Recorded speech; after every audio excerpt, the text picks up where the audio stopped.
Nietzsche's secret: forge a mind that terrifies your limits. Imagine this: you wake up one morning, and for a brief second, you feel nothing, no anxiety, no excitement, no thoughts of yesterday or tomorrow, just stillness. But then it hits you. That quiet voice, the one that asks, "What is the point of all this?" It's not depression. It's not even confusion.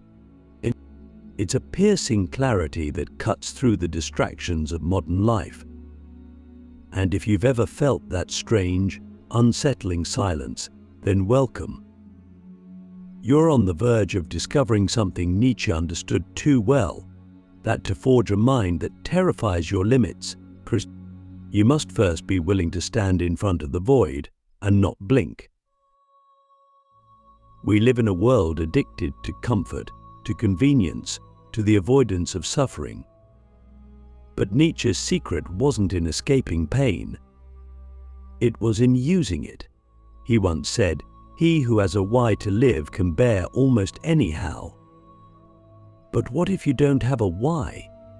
What if your why was handed to you by your parents, by society, by algorithms, and you never questioned it?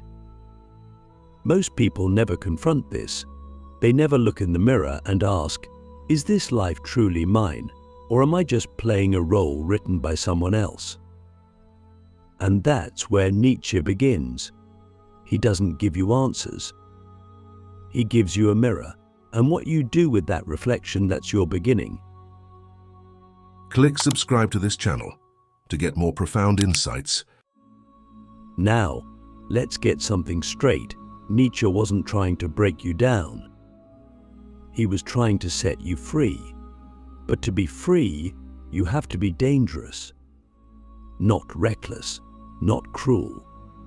Dangerous in the sense that you are no longer a slave to your fears, that you become something so mentally resilient, so profoundly self-aware, that your very existence becomes a rebellion against the ordinary.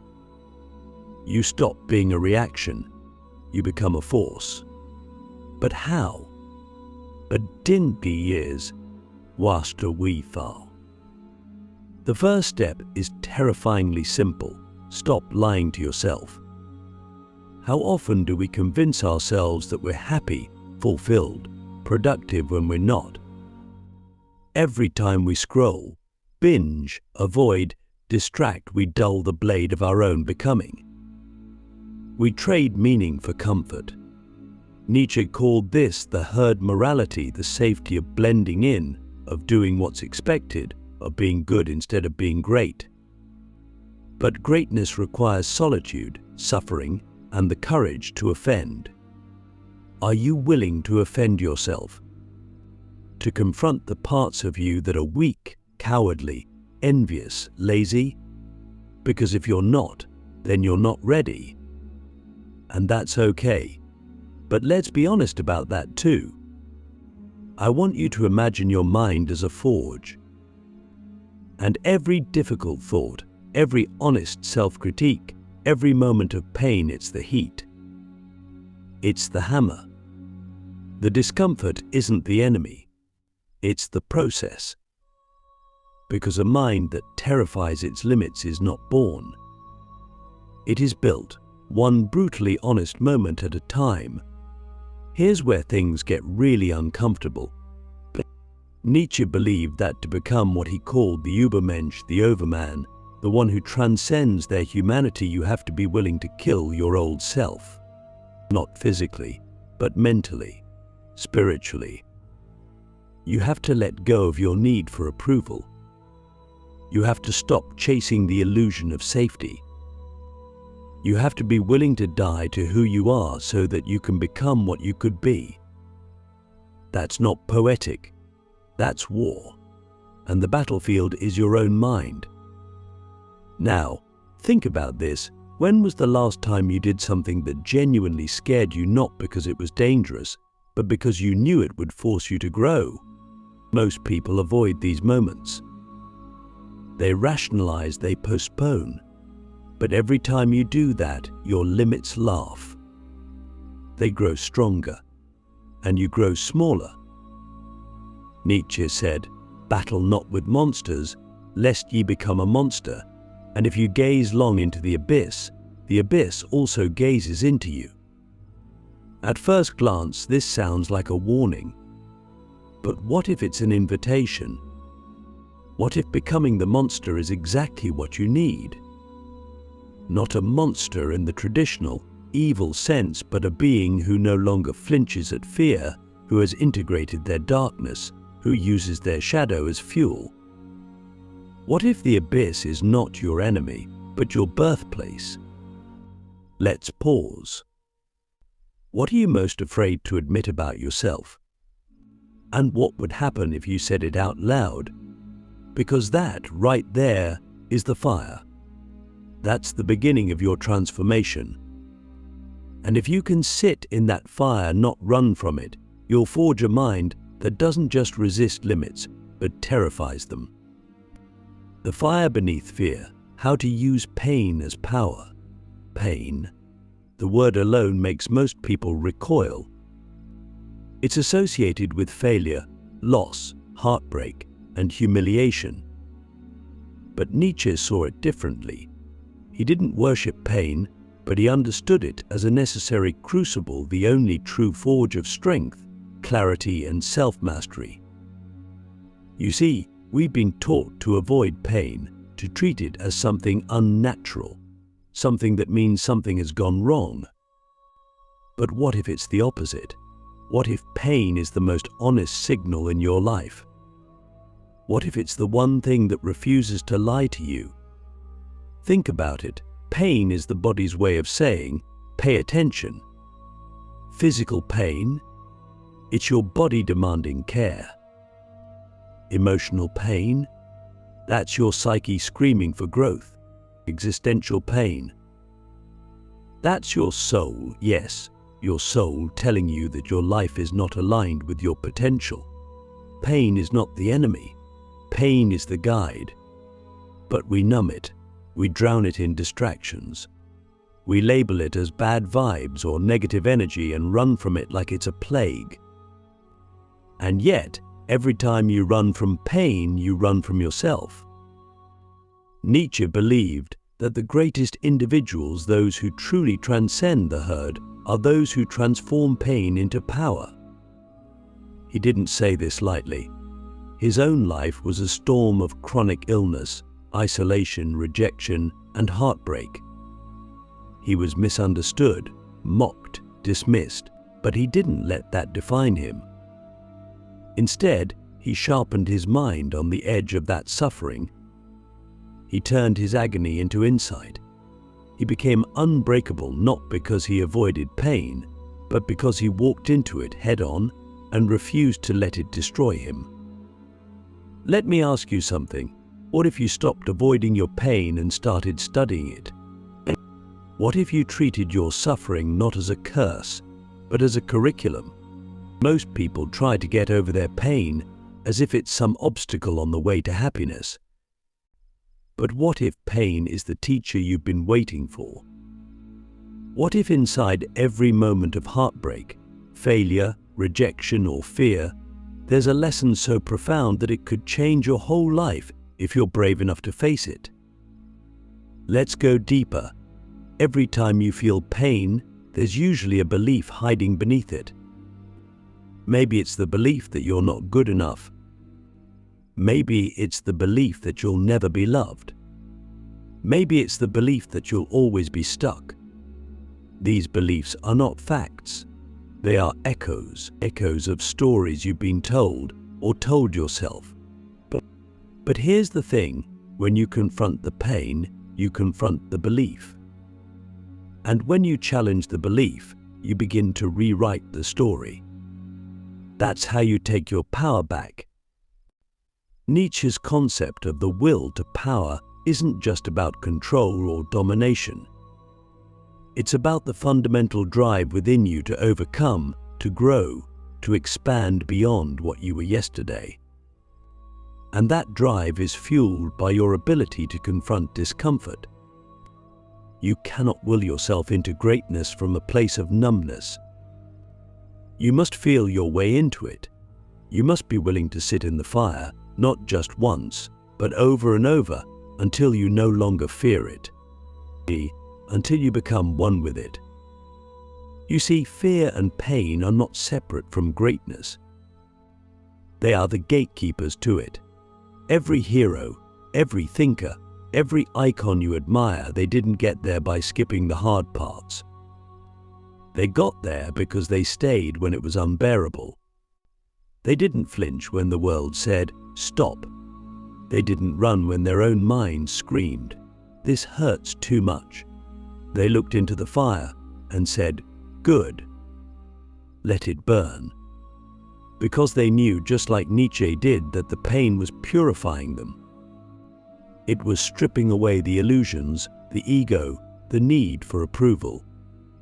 It was revealing something raw, something real, something unstoppable.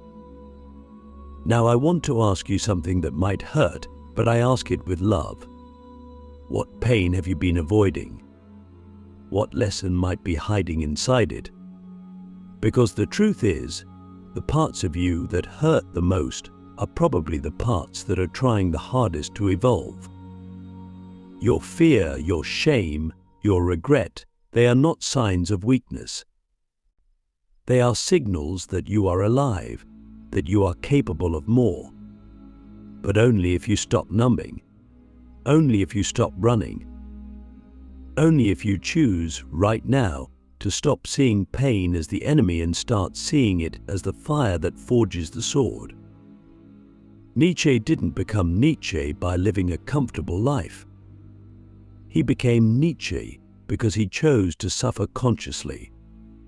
He chose to look at reality, raw and unfiltered, and still create meaning from it. That's what makes a mind terrifying, not its knowledge, but its courage. The courage to feel, to face, to transform. So here's the challenge. The next time you feel pain, don't run. Don't distract. Sit with it. Ask it, "What are you here to teach me?" And then listen. Really listen, because buried in that pain is your next level. Becoming the Übermensch, destroy the old you to rebuild something greater.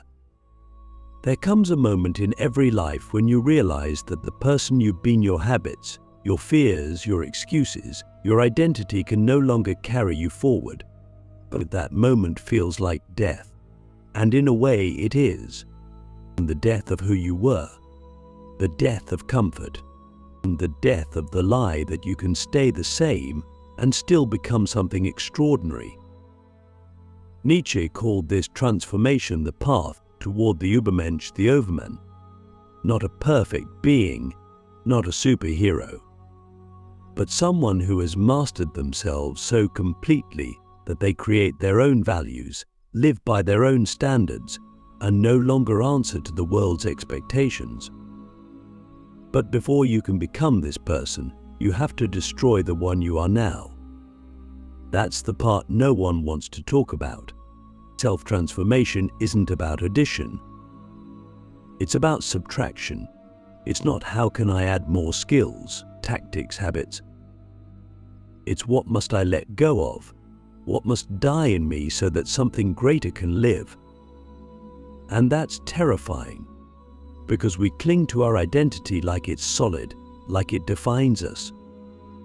But most of what we call who I am is just a survival mechanism. A patchwork of reactions, fears, and roles we've learned to play to keep the world from hurting us too much. But if you want to evolve, you must betray the old you. You must become a traitor to your own comfort zone. Think about that. What if the version of you that's watching this right now doesn't get to come with you? What if the price of becoming powerful, grounded, free is letting go of the very self you've spent years constructing? That's the real sacrifice. Not time, not effort. For your identity. Terra road. The Übermensch is not handed to you. It's earned in blood, sweat, and brutal honesty. It's born when you stop asking, What should I do? And start asking, who do I need to become? That question changes everything, because it forces you to stop pretending, to stop blaming, to stop waiting for permission. You stop living reactively and start living intentionally. You realize that freedom isn't doing whatever you want. Freedom is becoming so disciplined, so focused, so internally aligned that the world can no longer manipulate you. You become your own foundation. But how do you begin this process? Start with radical honesty. Ask yourself, what do I do that makes me weak? What do I avoid that I secretly know would make me stronger? Where have I betrayed myself for approval, for comfort, for the illusion of safety? These are not easy questions, but they are necessary. Because the Übermensch is forged in truth. And truth, as Nietzsche warned, will make you uncomfortable long before it sets you free. Then, embrace discipline not as punishment, but as devotion. Devotion to yourself, devotion to your potential. The Übermensch does not rely on motivation. He doesn't wait for inspiration. He acts because action is his nature. He trains his mind like a warrior trains his sword, ruthlessly, relentlessly, daily. Not because it's easy, but because it's necessary. And finally, you must become a creator of values. This is everything. The Übermensch doesn't inherit his morality. He doesn't blindly follow tradition, religion, or popular opinion. He creates meaning. He looks into the void and says, I decide what matters. That's terrifying power, because with it comes responsibility. You can no longer blame others. You can no longer play the victim. But in that responsibility lies your liberation. The moment you begin to create your own values, your own code, you stop being a slave to the world. You stop needing validation. You stop being reactive. And you start becoming unstoppable. So ask yourself, what values would I live by if I wasn't afraid? What kind of person would I become if I no longer cared about fitting in? What would my life look like if I stopped trying to be good and started trying to be real? Because that's the path. Not to perfection, but to power. Not to comfort, but to meaning. Not to fitting in, but to becoming so fully you that the world is forced to respond. The final trial, why you must become the abyss to shape destiny. Now we arrive at the edge, the place where most turn back. You've faced the fire of pain.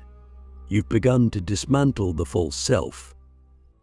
You've glimpsed the terrifying freedom of the Übermensch. But there is still one final trial left. And it's the hardest of all, to become the abyss. Nietzsche warned us, he who fights with monsters should look to it that he himself does not become a monster. And if you gaze long into the abyss also gazes into you. For years, this quote has been misunderstood as a warning against corruption. But there's a deeper truth here, one so profound that it can shake your entire perception of self and destiny. The abyss is not just darkness. It is the unknown, the unformed, the raw potential of everything you could become but haven't yet dared to. It's the chaos from which meaning emerges. It's the void that exists when you strip everything away, your beliefs, your comforts, your identity. Most people gaze into it and recoil. It's too vast, too uncertain. But if you want to shape destiny your own, and perhaps even the world's, you must do more than gaze. You must step in. To become the abyss means to embrace radical transformation. It means letting go of the need for certainty and control. It means being willing to destroy every part of yourself that isn't real, every lie you've believed, every excuse you've clung to, every mask you've worn. It means surrendering to the unknown, not as a victim, but as a creator. Because here's the secret: the abyss does not destroy you. It reveals you. It strips away the noise until only the essential remains. And that essence, that raw, unfiltered will, is the birthplace of destiny. Nietzsche didn't want you to fear the abyss. He wanted you to become it, to become the source of meaning, and to be so grounded in your own values, your own truth, that you no longer fear chaos, you use it. Think of it like this: everyone wants to change their life, but no one wants to change themselves. Everyone wants a better future, but they fear the destruction of the present. But the future doesn't arrive. It's created by those who are willing to walk into the abyss and emerge remade, not improved, transformed.